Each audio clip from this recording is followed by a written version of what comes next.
PSC सारला छेड़वा के अंदर काम कर रहा हूँ। और अभी कुछ टाइम पहले मेरे हॉस्पिटल के पास में एक ठेका है, जिसको लेके मैंने जो ठेका का जो मालिक है, मैंने उसको बोला कि भाई इस तरीके से ये सारी चीज़ें होती हैं, ये आए दिन घटना होती रहती हैं हॉस्पिटल के अंदर, ये पी के ड्रामे वगैरह करते रहते हैं, तो या तो ये ठेके को कहीं और शिफ्ट करो या फिर मैं इसके खिलाफ़ में कोई कंप्लेन वगैरह मैं जिला कलेक्टर मैडम को दूँ।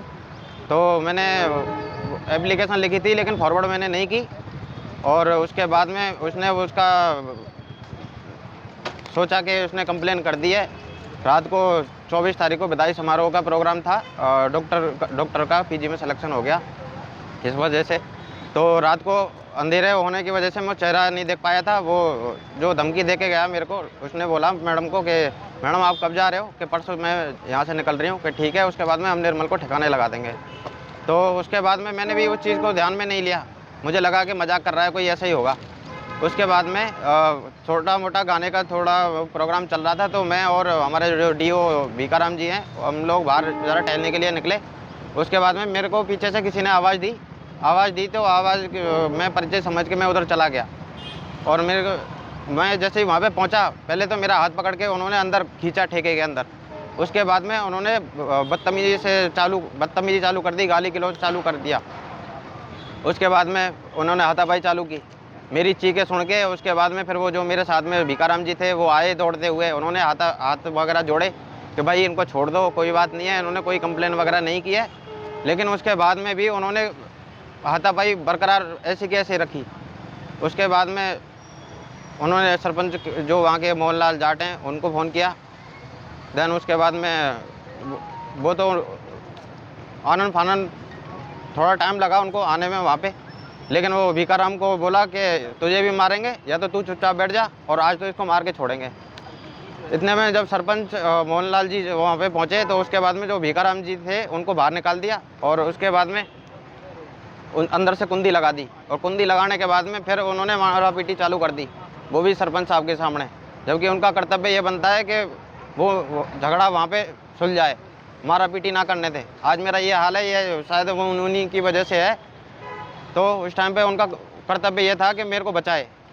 इतने में जब भीकाराम जी को जब बाहर निकाल दिया था, तो पीएससी सारला जो बाउंड्री के जस्ट पास में ठेका है, तो वो बाउंड्री कूद के और वहाँ के जो स्टाफ है उसको लेके आए बुला के।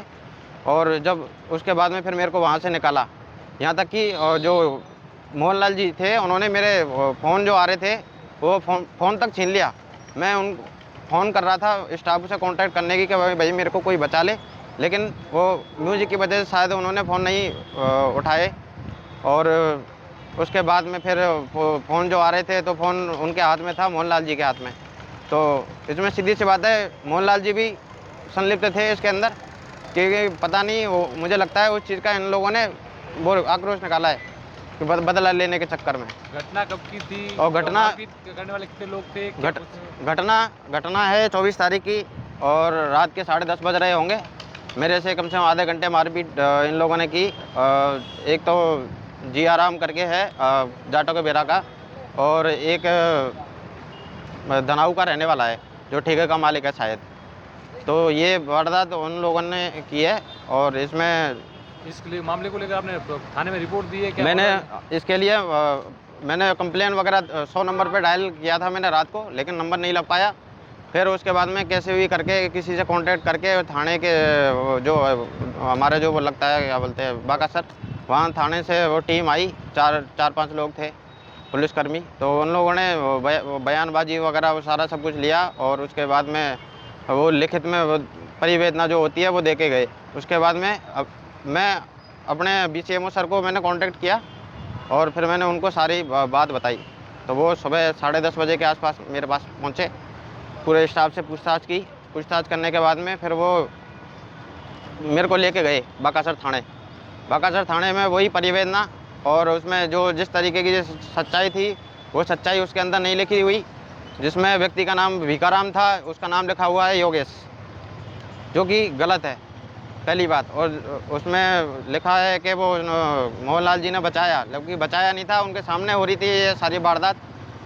अब FIR दर्ज हो गई है क्या? अब FIR में रात को मेरे को कॉल आया कि डॉक्टर साहब के साथ में आना है, बाकासर थाने से फ़ोन आया कि बाकासर के थाने से SHO साहब हैं उनका, डॉक्टर साहब जो अपने BCMO साहब हैं उनके साथ में आना है। जबकि मेरे को जब वहाँ पे जब लेके गए, वहाँ से आए तो MLC के लिए बोला था। MLC मेरे को वहाँ पे हॉस्पिटल के सामने उतार दिया उन्होंने और बोला कि मैं अभी थोड़ी देर में आ रहा हूँ, और खुद बाड़मेर आ गए, जबकि मेरी MLC नहीं हुई उस टाइम पे। मैं उनका 1-1.5 घंटे इंतज़ार करता रहा। मैंने फ़ोन किया, उन्होंने बोला कि मैं बाड़मेर आ चुका हूँ। तो मैंने सर को कॉल किया, हमारे जो ओम प्रकाश जी हैं उनको। उसके बाद में भी MLC नहीं हुई। उसके बाद में शाम को मेरे पास में कॉल आया कि जो अपने BCMO साहब हैं उनके साथ में आना। तो वो मुझे इस चीज़ का मुझे लग रहा है कि बात को दबाने की कोशिश की जा रही है। तो अब रात को मैं FIR कराने गया, FIR दर्ज जब बाद में हुई है, जब उसके बाद में मैंने कंप्लेन जो नंबर जो होता है उस पर जब मेरे मामला दर्ज हो गया ना, मामला दर्ज हुआ है। तो अब क्या चाहते हैं? मैं ये चाहता हूँ कि भाई वो उन आरोपियों के को पकड़ा जाए, उनके सख्त खिलाफ कार्रवाई हो, और इस चीज़ की घटना ये दोबारा से नहीं ना हो। क्योंकि वहाँ पे मैं ही नहीं, मैं अपने परिवार को छोड़ के मैं पूरे राजस्थान के जितने भी हैं काम अपनी सेवाएं दे रहा हूँ, पहली बात। और वहाँ पे अगर कोई भी घटना घटित होती है तो उसमें सीधी सी बात है जिम्मेदार हम भी, किसी और के साथ में भी होगी, या तो इस ठेके को यहाँ से कहीं और दूसरी जगह शिफ्ट किया जाए, या फिर मेरे को डेपुटेशन